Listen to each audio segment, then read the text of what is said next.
제가 간증을 또 준비하면서 예수님을 믿는다는 것에 대해서 요즘에 다시 한번 속사람의 변화에 대해서 체험하고 있어서 그것들을 좀 간증하고자 합니다.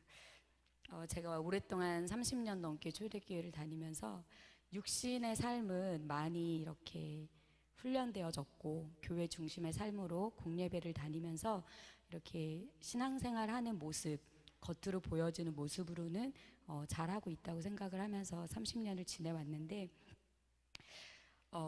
제가 얼마 전에 목사님한테 목사님 제가 30년 동안 신앙생활을 헛것으로 잘못한 것 같다고 그렇게 고백을 했어요. 저는 이제서야 예수님을 믿는 것 같고 그전에는 다 가짜로 교회만 다녔던 것 같습니다. 그 30년 세월이 너무 아까워서 어떡하죠? 이렇게 목사님한테 말씀드렸는데 목사님이 그 30년의 세월이 지나왔기 때문에 너가 스스로 실패했다고 느꼈던 신앙생활도 있었기 때문에 지금 너가 이렇게 하나님을 잘 믿게 된 거라고 말씀해 주셔서 그 지난 과거가 없었다면 지금의 너의 모습이 언제 올란지 알 수 없다고 말씀하셔서 지나가고 실패했던 잘못 신앙생활했던 모습조차도 부인하면 안 된다라고 말씀해 주셔서 그런 가정도 모두 은혜구나라고 깨닫게 되었습니다.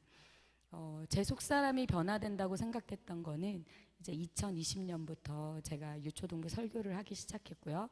또 청년들 지도 부장집사로 지도 역할을 좀 하면서 또 나름 찬양단에서 싱어 역할을 했었는데 찬양단 인도자로서 또 이 자리에 강단에 서게 되면서 또 제가 속사람부터 변화되는 것을 체험했고요. 그리고 청년들 맡을 때 제가 1대1 양육도 하면서 가르치는 역할을 좀 많이 하게 됐어요. 말씀을 가지고 양육을 하는 역할을 감당하게 됐습니다. 그러면서 제가 체험했던 것들을 좀 나눠볼게요. 먼저 설교를 하다 보니까 저는 신학을 전공하지 않았기 때문에 파이디온 설교집을 가지고 일주일마다 준비를 해서 말씀을 전하게 되었는데 이거를 한 1년 정도 하고 나니까 아이들 수준의 성경 이야기들은 제가 대부분 다 알고 있는 내용들이었거든요. 그런데 말씀을 선포하면서 또 말씀을 직접 전달하면서 또 청년들에게도 말씀을 이렇게 나누면서 이렇게 교제하는 시간들을 가졌거든요. 은혜 받은 말씀들을 나누고 또 중보기도 해주면서 은혜 받은 말씀들을 나누면서 하다 보니까 어느 날인가부터 이제 1년 정도 그렇게 지나왔는데 하나님께서 제 마음에 자꾸 그런 물음을 주시는 거예요. 너가 설교를 한 말씀을 너는 정말 믿고 있니? 이런 말씀을 주시는 거예요. 제가 체험했던 말씀들 몇 가지는 붙잡고 있으면서 확실하게 말씀을 기억하는 것들이 많았어도 그게 제 믿음이라고 착각하면서 살아왔다라는 것을 제가 깨닫게 된 거예요. 그리고 하나님 말씀을 잘 안다고 생각했었지만 정말 우리가 2020년부터 태필린 말씀 선포를 400구절을 하는데 정말 그 400구절을 처음 봤을 때 이런 말씀이 성경책에 있었나 싶은 것도 너무 많았고 그 말씀을 직접 선포하다 보니까 내가 몰랐던 말씀들도 참 많구나 이런 생각을 하게 됐었거든요. 근데 그런 물음이 제 안에 오기 시작하면서 내가 안 믿어지는 말씀을 내가 앞에서 떠들고 있다라는 거가 참 말이 안 된다 이런 생각들을 하게 됐었습니다. 그리고 청년들 그때 말씀을 전하는 시기가 2020년도인데 그때 청년들의 그 모임 속에서 이제 구제 동아리 활동을 하자고 하셔가지고 저보고 이제 그걸 맡아서 이끌어가 달라고 이제 그렇게 하는 게 어떻겠냐. 다른 교회 밖에 구제가 필요한 가정에게 어떤 좋은 선물이나 이런 것들을 전하면서 예수님을 전해서 교회 밖에 선교도 꾸준하게 이루어질 수 있도록 동아리 모임을 한번 해보는 게 어떻겠냐. 청년들을 데리고 이런 제의가 저한테 들어왔었는데 제가 그때 마음에 정말 하기가 싫은 거예요. 그래서 목사님한테 목사님 그거 못하겠다고 한번 맡기 시작하면 계속 열심히 해야 되고 잘해야 되는데 제가 하는 일이 너무 많습니다. 뭐 방근무도 했고 뭐 아이들도 돌봐야 됐고 교회 일도 많이 하고 있다고 생각을 했기 때문에 그 일까지 하면 정말 저희가 쉴 시간이 없을 것 같다고 이렇게 말씀하면서 거절을 했었거든요. 그런데 거절하니까 이제 목사님께서는 다른 사람들을 세워가지고 그 구제 동아리를 만들어서 이제 선교회에 선물 포장도 하고 그 다음에 이런 상품권 같은 것도 보내면서 좋은 열매를 맺는 그런 결과들을 저희가 같이 보게 됐어요. 기도로 동참하면 그 일에 같이 참여하는 거기 때문에 목사님을 중보기도를 해줘라. 그리고 다른 청년이랑 다른 집사님을 세워서 그 일들을 진행해 나가셨는데 그 일이 제 마음속에 계속 있는 거예요. 내가 설교를 듣는 중간에 우리 유초등부에게는 이 일 저 일 하나님이 시키시는 것은 골라서 하면 안 된다고 말씀을 들었고 또 그렇게 가르치면서 내 모습에서는 내가 하고 싶은 일은 하고 하고 싶지 않은 것은 안 했구나, 이런 것들을 제가 깨닫게 된 거죠. 그리고 그때 당시에 제가 왜 바쁘다고 느꼈냐면 솔직히 그때 제가 주식을 하고 있었거든요. 네, 남는 돈으로 주식을 한다고 저축 개념으로 하기 시작했었는데 주식이 오르락 내리락 하는 걸 보니까 제가 맨날 그걸 낮에 보고 있었던 거예요. 근데 그거를 보면 잠잘 시간도 없고 거기에 매여 있는 거죠. 그리고 그때 구제를 한다고 했을 때 우리 교회 안에도 나갈 돈이 많고 또 교회 안에도 어려운 성도들이 많은데 뭐 교회 바깥에 있는 성도들까지 도와야 되나, 이런 생각들이 제 머릿속에 있었거든요.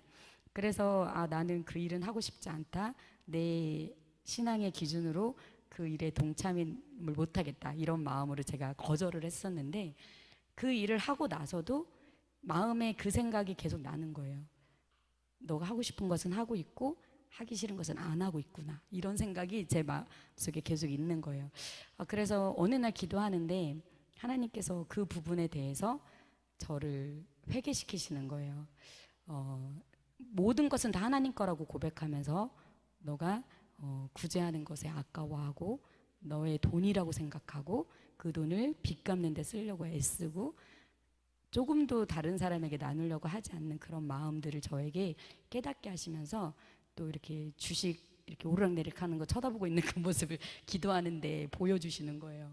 그것을 그런 신앙생활하는, 교회 와서는 예배 잘 드리고 거룩한 척 그렇게 말씀도 전하고 이랬지만 실제 내 모습 삶 속에서는 내가 그렇게 돈에 매여 있고 돈을 벌려고 애썼고 이랬던 모습을 또 깨닫게 하시는 거죠. 그래서 하나님, 제가 여기서 벗어나려면 어떻게 할까요? 하고 기도했는데 하나님께서 이제 헌금을 하라고 하시더라고요. 그래서 액수가 생각났어요. 근데 이제 그 헌금을 하라는 기도가 저 혼자만의 착각일 수 있으니까 헌금은 저 혼자 못 하잖아요. 그래서 하나님, 그러면 은중 씨가 같이 그 헌금 액수에 대해서 동의를 하고 그리고 그 헌금할 돈이 현금으로 있어야 되겠습니다. 없는데 빚내서 헌금할 수는 없잖아요. 막 이랬거든요. 그리고 은중 씨한테 얘기를 했는데 은중 씨가 단번에 오케이를 하면 하나님이 주신 마음이라고 생각하고 그 헌금을 하고, 아니면 그 돈이 현금으로 생길 때까지 은중 씨가 동의할 때까지 기다렸다가 하겠습니다, 이랬는데 그날 철회배 맞추고 나서 은중 씨랑 얘기를 했거든요. 근데 너무 신기하게 은중 씨도 주식을 하고 있는데 은중 씨 주식은 플러스였고 그 돈이 있는 거예요. 그리고 제가 이런 마음을 주셔서 회개하라고 마음을 주시는데 헌금하라고 하신다, 어떻게 하겠냐, 생각 들면 해야지, 이러는 거예요. 은중 씨가 단번에. 그래가지고 둘이 같이 하나님, 물질을 내 것이라고 생각했던 거 그리고 구제하는 마음에 동참하지 못했던 거 모두 다 회개하는 마음으로 이 헌금을 드리겠습니다 하고 은중 씨하고 바로 만 바뀌기 전에 그 주에 돈을 찾아다가 목사님께 와서 헌금을 드렸었던 적이 있습니다. 그리고 났더니 그 자꾸 생각났던 그 마음의 짐 같은 것에서 제가 자유함을 누리게 되는 거예요. 그래서 하나님께서 나를 망하는 길로 가게 냅두진 않는구나, 이렇게 생각하게 되었고, 또 두 번째 음성을 들었던 거는 제가 찬양단 인도를 하면서 이제 여러 가지 찬양곡들을 뽑아서 앞에 서가지고 찬양 인도를 하잖아요. 그래서 많은 곡들을 부르고 그랬었는데 저는 진심으로 찬양 가사를 내 신앙 고백이라 생각해야지 하면서 찬양을 불렀었거든요. 그런데 어느 날 이제 갈라디아서 2장 20장 찬양인 말씀의 가사인 찬양, 내가 그리스도와 함께 십자가에 못 박혔나니 그런즉 이제 내가 사는 것이 아니요 내 안에 계신 예수 그리스도께서 사신 것이라. 이 찬양 가사가 말씀 구절이었는데 그 찬양을 불렀고 연습을 했어요. 그랬는데 그 찬양을 부르면서 하나님께서 저한테 그러시는 거예요. 너는 죽고 너 정말 예수님으로 살고 있니? 너 안에 예수님으로 살고 있니? 그러시는 거예요. 그런데 그때 저는 다른 사람이 조금만 저한테 뭐라 그러면 막 화가 나는 거예요. 그리고 내가 더 잘하는 것 같은데 왜 나보고 이거 못한다고 그러실까 막 이런 생각 들고, 그리고 다른 게 얼마나 잘하시길래 나한테 그렇게 말씀하실까 막 이런 생각, 이렇게 부정적인 생각으로 막 사로잡히면서 내 마음에 막 미움이 쌓이고 막 화가 나는 거예요. 그래서 그런 부분에 대해서 제가 그 감정이 해결이 안 돼가지고 그 미움이 너무나도 싹 트니까 밤에 잠도 못 잘 정도로 막 너무 힘들었거든요. 근데 아무리 울어봐도 그 마음이 해결이 안 되는 거예요. 그런데 또 얼마 있다가는 누군가 저한테 제 말에 또 상처를 받았다고 막 뭐라고 하는 거예요.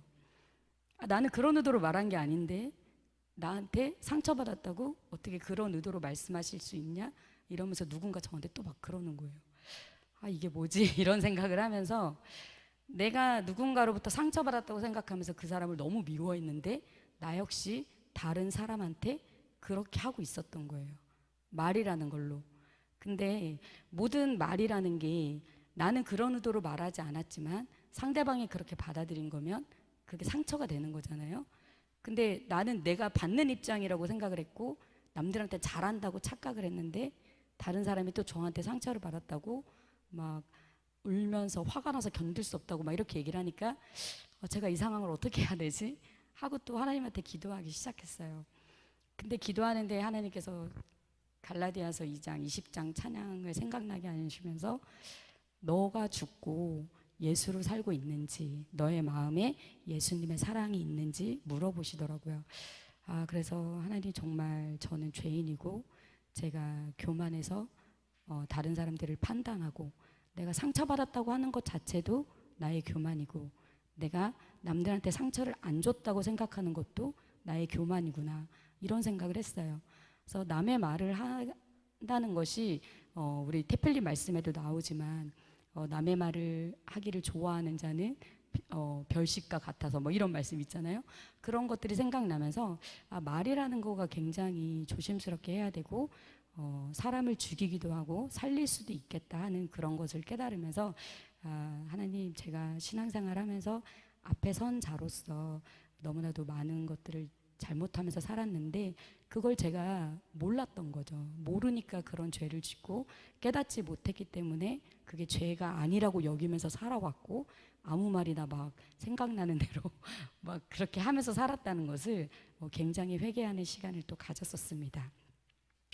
그리고 세 번째로 음성을 들었던 거는 하나님께서 이제 1:1 양육을 또 청년들을 가르치다 보니까 이제 양육 교재를 제가 보고 전하게 되는데 양육 교재가 예수님에 대해서 하나님에 대해서 마귀에 대해서 설명을 해주는데 그 설명에 관련된 또 해당 본문 말씀이 또 적혀 있어요. 그래서 그거를 연결 지어줘서 성경에서는 이렇게 말씀을 하고 있다라고 설명을 해줘야 되는데 하다 보면 제가 신학을 전공하지 않아서 그랬는지 모르겠지만 좀 막히는 거예요. 예수님에 대해서 이렇게 말씀이 정리되어 있는데 성경 구절은 왜 이거일까? 이러면서 연결이 안 되는 거예요. 그래서 설명이 안 되는 거를 가르쳐야 되면 버벅거리게 되잖아요. 그래서 제가 준비 기도를 했어요. 양육을 해야 되는데 하나님 이 말씀이 솔직히 어렵습니다. 제가 어떻게 해야 될까요? 그리고 이 말씀이 솔직하게 와닿지가 않는데 제가 잘 믿어지지 않고 와닿지 않는 말씀을 어떻게 전해야 될까 하면서 막 기도를 했는데 하나님께서 마음 깊은 곳에서부터 너는 나에 대해서 잘 모른다 이러시는 거예요. 저는 되게 그 음성을 듣고 충격 먹었거든요. 근데 그냥 음성을 잘못 들었다 생각할 수도 있고 그냥 내 생각인가 생각할 수도 있지만 그 음성이 들려올 때 제 눈에서 눈물이 나는 거예요. 그리고 정말 내가 하나님을 잘 모르고 있습니다. 정말 이 부분은 믿어지지가 않습니다라고 통곡하면서 제가 눈물로 울 때 하나님께서 그런 음성을 주신 거예요. 내가 오랫동안 교회 다니면서 목사님 설교 말씀도 엄청 잘 듣고 나름 공부했던 부분을 가르치기도 했고 이랬는데 뭘 모른다고 했던 걸까 이런 생각이 들면서 내가 잘 모르는데 믿는 척하면서 살았구나 이런 생각이 들어지니까 정말 회개가 되어지고 그러면 어떻게 믿어야 되죠? 그러면 어떻게 알아가야 되죠? 막 이런 생각이 들면서 하나님 어떻게 해야 되죠? 이런 생각이 들었는데 기도하다 보니까 하나님께서 말씀을 한 번도 읽지 않고 전체 통독을 하지 않고 가르치고 있는 제 모습이 잘못된 걸 알려주시는 거예요. 나조차도 잘 알지 못하면서 남을 가르친다라는 게 하나님이 잘못됐다라는 걸 깨닫게 하시는 거죠. 그래서 내가 너무 하나님의 말씀을 잘 안 읽었구나. 그리고 또 깨달았던 모습은 제가 교회 안에서만 기도하고 있더라고요. 교회 와야지 기도하는 거예요. 교회 바깥에서는 기도한 적이 없는 거예요. 교회 안에서 솔직히 기도 많이 하려고 애쓰기는 했거든요. 근데 띄엄띄엄 했잖아요. 맨날 나와지 않았었고, 그리고 기도 어떤 날은 열심히 하고 어떤 날은 10분도 안 하고 가고 뭐 이럴 때가 많은데 하나님, 제가 매일매일 하나님과 교제 나누는 삶을 살지 못했고 하나님 말씀도 안 읽었고 정말 제가 급할 때는 막 매달려서 막 2시간도 기도하고 울면서 기도하고 매달리는데 그렇지 않을 때는 제가 안 그러고 싶을 때는 잠깐만 예수님 저기 가 계시고 제가 제일 하다가 오겠습니다 이렇게 한다든지 예수님 좀 제가 놀다가 오겠으니까 조금만 이따가 만나자고 이렇게 하고 이렇게 했던 제 모습이 너무 생각이 나는 거예요. 그리고 정말 중요한 일인데 하나님한테 기도하지 않고 이걸 이렇게 하면 잘 될 것 같은 그런 생각에 휩싸여가지고 매일매일 매순간 예수님과 동행하는 삶을 내가 살지 않았구나라는 것을 되게 깨닫게 됐어요. 그래서 내 신앙생활에 여태까지 문제가 있다고 생각하지 않았는데 내 모습이 보여지면서 내가 정말 헛신한 생활했구나 이런 게 되게 깨달아지더라고요. 그래서 그때부터 말씀을 읽기 시작했어요. 그래서 성경 통독을 읽기 시작했고 지금은 이제 3번째 벌써 삼독을 하고 있어요. 그러면서 또 깨달아지는 거는 앞에서 목사님이 강단에서 하시는 말씀이 저는 굉장히 조금 성도들한테 강요하는 부분도 있고 이렇게 지시하는 부분들이 해야 한다 이렇게 하는 것들이 많아가지고 저걸 어떻게 다 하고 사나 나는 이 정도밖에 못하겠다 이런 생각들이 많았었거든요. 근데 성경을 읽다 보니까요 목사님이 하시는 말씀 한 구절 한 구절이 다 성경에 나와 있는 표현인 거예요. 그거를 안 하면 이스라엘 백성들이 정말 멸망당하는 그러한 모습들을 안타까우시니까 목사님이 소리 질러가면서 이렇게 전하고 계셨다라는 거를 제가 말씀을 직접 읽으면서 되게 깨닫게 됐어요. 그래서 목사님이 인간적으로 본인 말로써 우리에게 설교를 하시는 게 아니라 정말 성경 구절에 나온 표현들을 가지고 전하시는 거구나 이렇게 깨달아지면서 제가 가르치고 양육하는 자리에 있어 보니까 목사님이 얼마나 안타까워하셔서 저렇게 소리를 지르고 말씀을 하시는 건지 되게 깨달아지는 시간이었습니다. 근데 그때 마침 또 저는 제가 집을 팔려고 내놨던 상태거든요.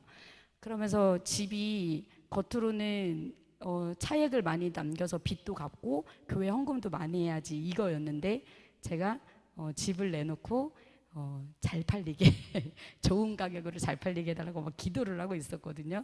그리고 목사님께도 기도 요청을 했는데 목사님은 팔지 말라고 하시더라고요. 근데 왜 이렇게 좋은 기회를 목사님은 반대하실까 이러면서 이제 저 나름대로 계속 기도를 하고 있었거든요. 근데 그때 목사님이 고영순 권사님 간증을 들으라고 했었어요. 이제 집 보러 오는 사람들한테 깨끗한 집을 보여줘야 되니까 굉장히 청소를 열심히 하면서 그 간증을 틀어놓고 듣고 있었는데 그 간증 듣게 하시는 그 타이밍도 너무 놀라운 게 고영순 권사님이 집 문서를 교회 건축 헌금으로 내놓는 간증을 하시는 거예요. 나는 집 팔아서 빚 갚고 나 잘 먹고 잘 살려고 그랬는데 헌금은 되게 일부만 할 생각이었는데 그 권사님은 집문서를 건축 헌금으로 내놓는 거를 제가 간증을 듣는 거예요. 그러면서 너무 충격을 먹었어요. 목사님 저거 들어보라 그랬는데 지금 나 들어보라고 하신 건가, 간증 타이밍이, 이러면서 나는 저렇게는 못하겠다 이런 생각이 들면서, 또 그때 마침 목사님께 전화가 걸려오기도 했거든요. 그래서 목사님, 저 고영성 권사님 간증 들었는데 저는 저렇게는 신앙생활 못할 것 같다고 너무 마음이 힘들다고, 저는 못하겠는데요 이랬더니 그 목사님께서 막 웃으시면서 야 나도 그렇게까지는 못한다 이러셨어요. 그래서 그 말에 안심을 하면서 이제 그 집 파는 문제에 대해서 계속 기도를 했는데, 포기하지 않고 계속 기도를 했는데, 하나님이 또 기도하는데 저한테 그런 음성을 들려주시는 거예요. 왜 너가 돈을 벌려고 하니? 그런 음성을 주시는 거예요. 제가 그 집을 처음에 살 때 돈 하나도 없이 빚내서 구입했거든요. 빚을 내서라도 집을 살 생각은 원래는 없었는데 하나님께서 이러다간 안 되겠다 싶으셨는지 엄마를 통해서 그 집에서 쫓겨나면서 저희가 집을 어쩔 수 없이 구매하게 됐는데, 그 타이밍이요, 나라에서 그 대출을 되게 보금자리론을 많이 대출을 해줄 때였었거든요. 근데 우리가 딱 그 집을 대출받아서 사고 난 다음에 그 대출이 딱 바뀌었어요. 그래서 집을 샀던 타이밍도 너무 하나님이 인도하셨고, 돈이 하나도 없는데 그 집을 사게 해주신 것도, 물론 대출받는 것도 하나님이 인도해 주셔서 됐구나라고 감사하면서 살았었는데, 제가 돈에 눈이 멀어서 하나님이 주신 집을 귀하게 여기지 못하고 또 이윤을 내려고 또 애를 썼구나, 이런 생각이 또 드는 거죠. 그래서 하나님이 주시는 것으로 공급받으면서 살면 되는데, 하나님 이 세상 모든 것들이 다 하나님 거라고 말씀을 전하면서 가르치면서 나는 또 내가 돈에 매여서 살았구나, 이런 생각을 또 하게 되더라고요. 그래서 너무나도 제 삶이 2020년도에 대한민국에 주식붐이 불었죠. 주식에 빠져 허덕였었고, 2021년도에 대한민국에 부동산 붐이 일어났었죠. 저 역시 또 부동산에 허덕이고 있었더라고요.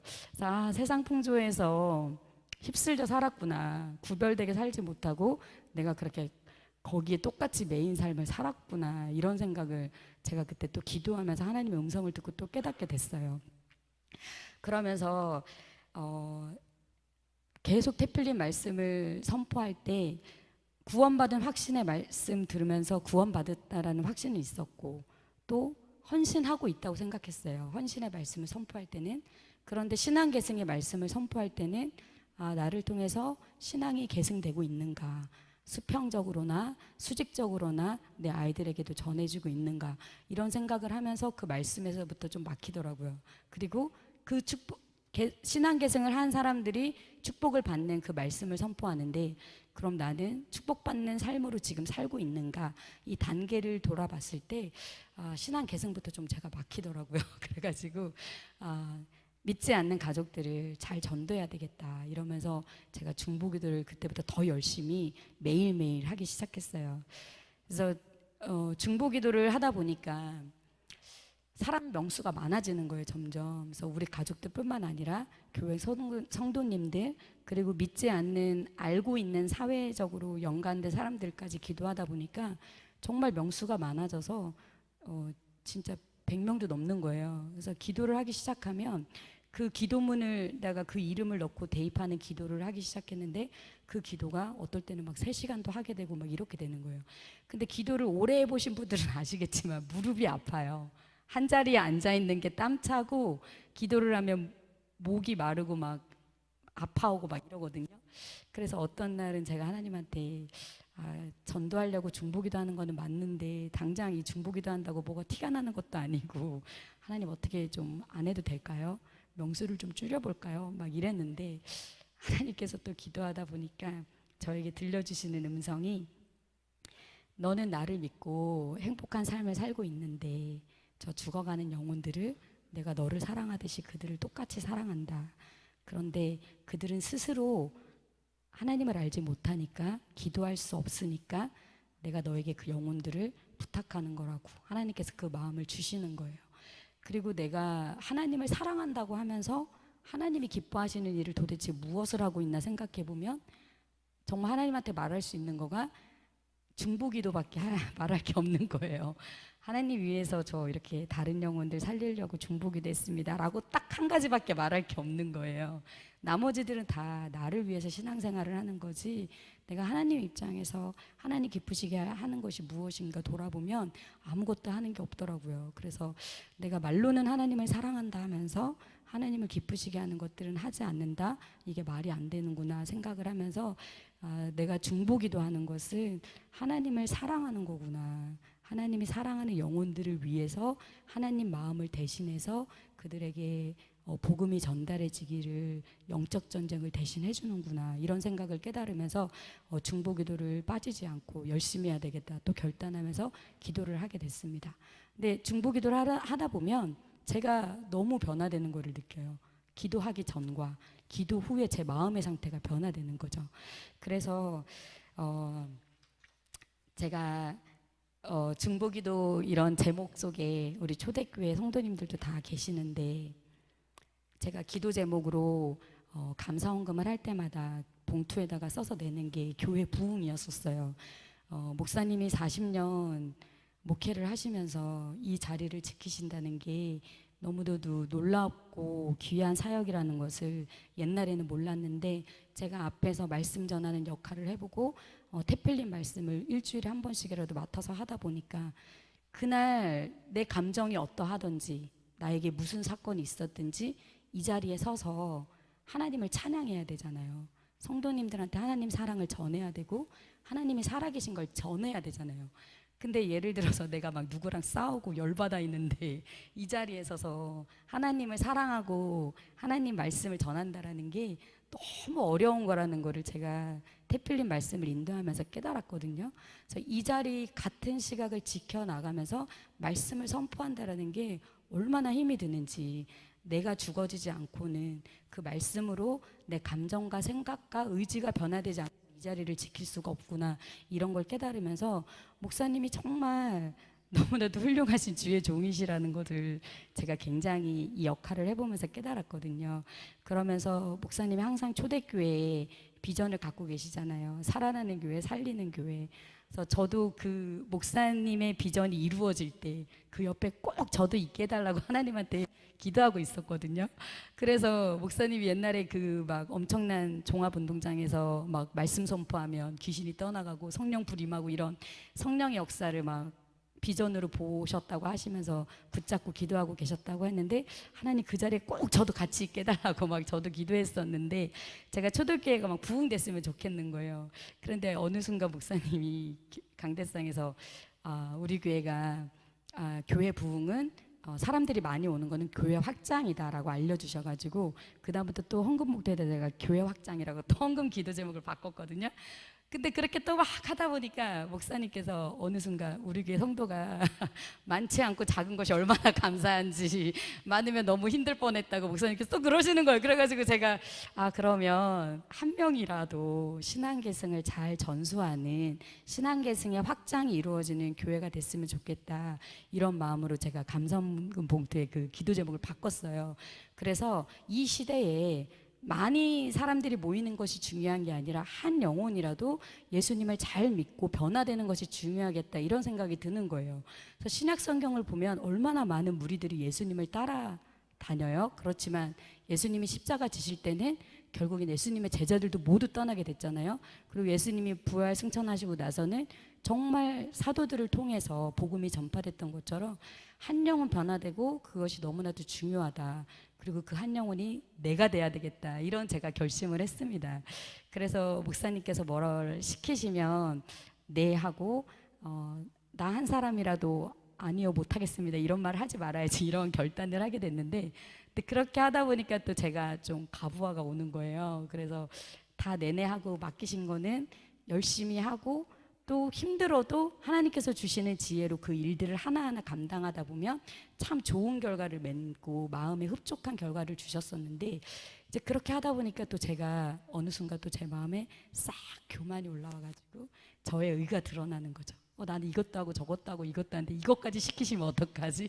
막 이런 생각에 또 사로잡히기도 하고, 그리고 또 내가 교만해져서 또 내가 연약한 모습으로 또 이렇게 막 다른 찬양단에서도 막 이렇게 불평불만하기도 하고 막 그런 역할들을 또 제가 또 하고 있는 거죠, 어느샌가. 그래서 아, 나는 참 죄인이구나, 참 어쩔 수 없는 나약한 존재구나, 내가 하는 것이 아니라 하나님이 했던 건데도 그걸 내가 했다고 또 자랑 삼아 말하고 다녔고 또 그랬구나, 이런 생각이 빠져서 되게 낭망했었는데, 하나님이 너무 은혜를 주시는 게 목사님 설교 말씀으로 저를 딱딱 레마의 말씀을 주셔서 저를 또 일으켜 주세요. 제가 또 낭망했을 때 지난주 금요일 날이 하필 또 그런 때였는데 목사님께서 기드온 설교를 하시는 거예요.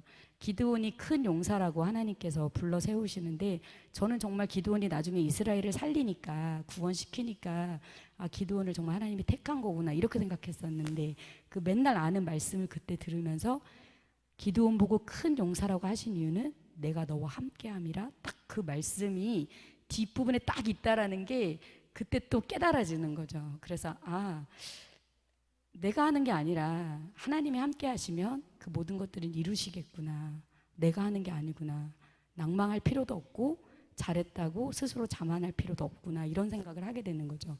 그래서 제가 여러 가지 간증들을 하면서 이제 결론을 맺으려고 하는데요.